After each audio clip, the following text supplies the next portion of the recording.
What is up? This is your LA in a minute, and I'm here in the Santa Susana Pass, which is geographically about the end of Los Angeles County, but historically, it's the beginning.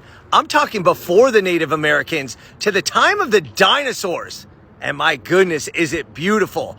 But the stories behind the Santa Susana Pass are so important, and they're part of the reason why Los Angeles became, well, Los Angeles. I'm talking about the Santa Susana Pass. Let's get into it.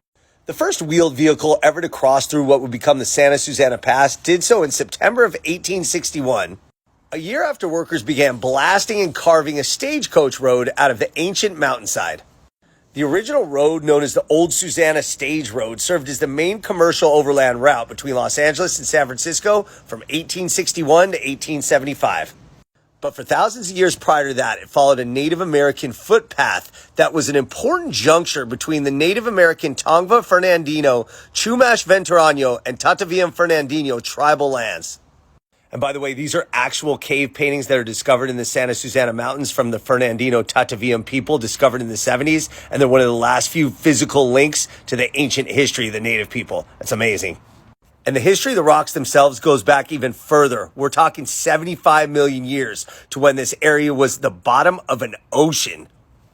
That's right, those beautiful boulders, which are part of a 6,000 foot thick sandstone deposit, actually formed at the bottom of the ocean at the time of the dinosaurs. Wow. I mean, just look at that. And realizing that that was the bottom of the ocean at one point. But back to the pass itself, which again was an important communication and transportation route. This was precipitous. This was no easy wagoning, right? There was actually a point that was so steep, it was known as Devil's Slide. And as dangerous as the road itself was, holdups along the road were common. The narrow and isolated path made travelers easy prey, so bandits lined the mountainside. Perhaps none more famous than Juan Flores, who was actually captured there, but is something of a folk hero in the mold of Jesse James as he fought against vigilantes in early Los Angeles.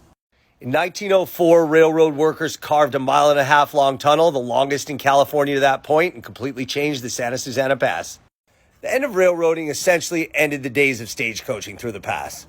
And further evolution of the pass came in 1968 when the Simi Valley Freeway was completed. It now hosts 36 million vehicle trips per day.